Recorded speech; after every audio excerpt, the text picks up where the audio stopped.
Hi guys, naghimo rin mig BMI. 2 points. Kuhan, pre.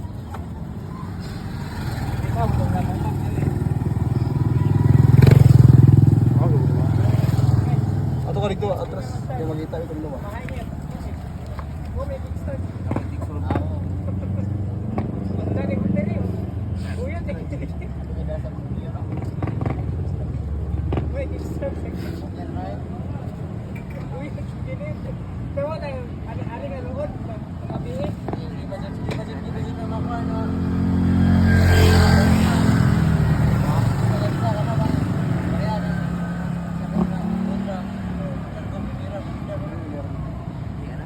Mali mo magpuwi.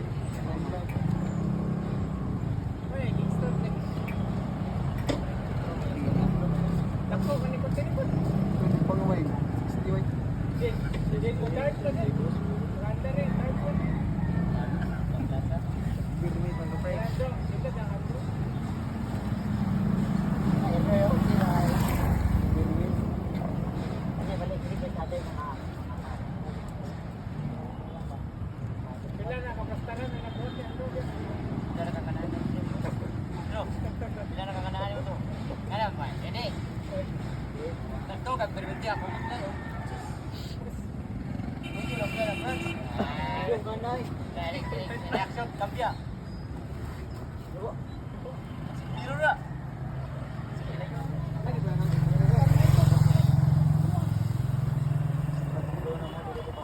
Kuhan po eh.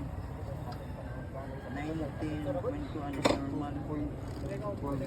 Normal ka? Normal ba? Normal ba? One. Normal yun? Pag 34 kaya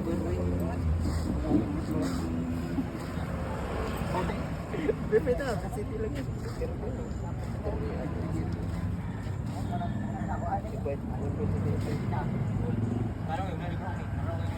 Yeah, awards. Good wait ka? Makaubali na itong simbang.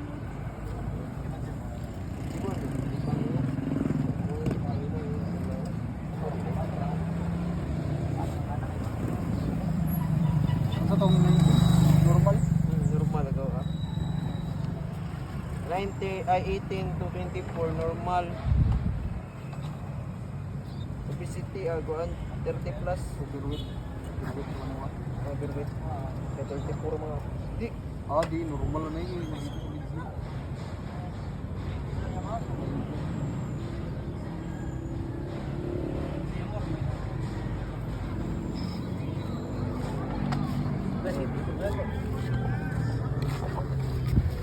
Hi guys, tara din mo BMI guys. Normal na may tanan.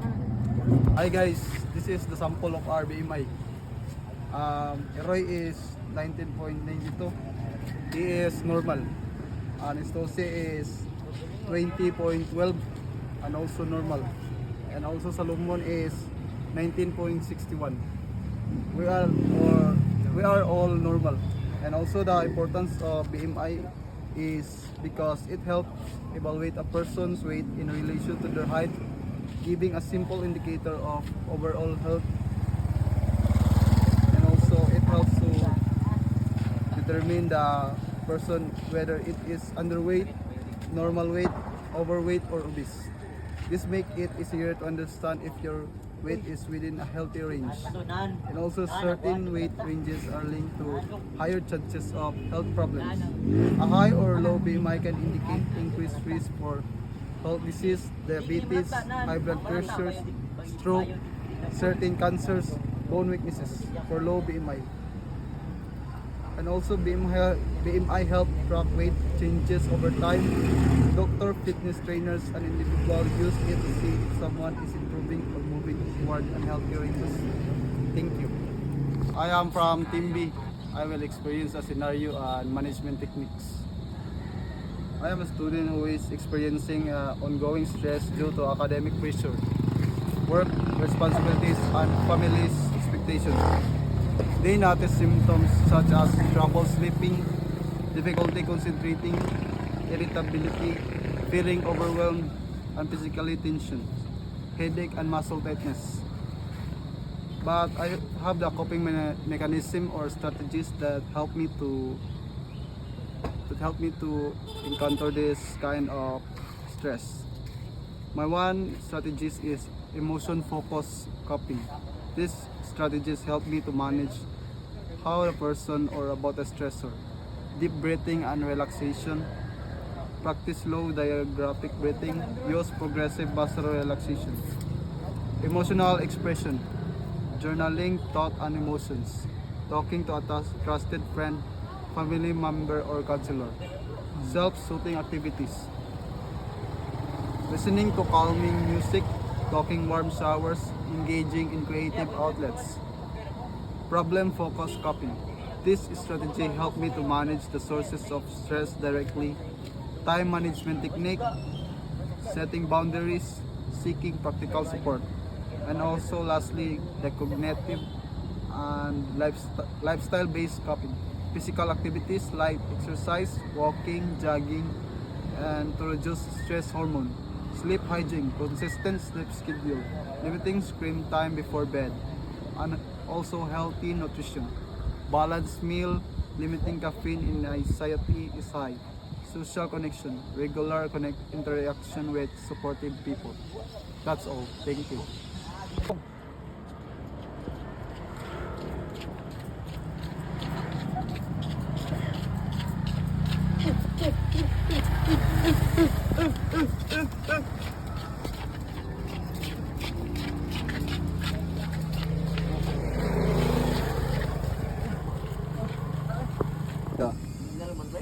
Asa nakakita ang signal? How jogging help to our healthy body?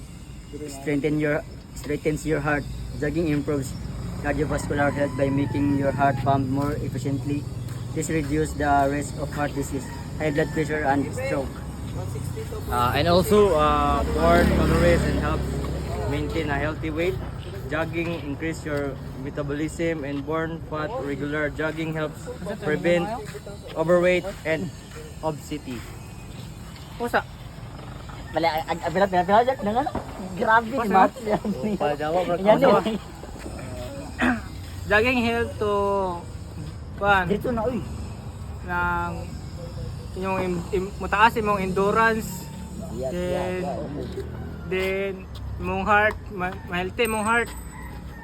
Sa imong dugo ay healthy kay imong dugo ay mo pump siya. Ay, dugo kasi dito go. Then mataas imong ginhawa. That's all. Pre, ikaw kay bumubo. Wow, One, two, three, go. That's all. Thank you. Kalibra ka.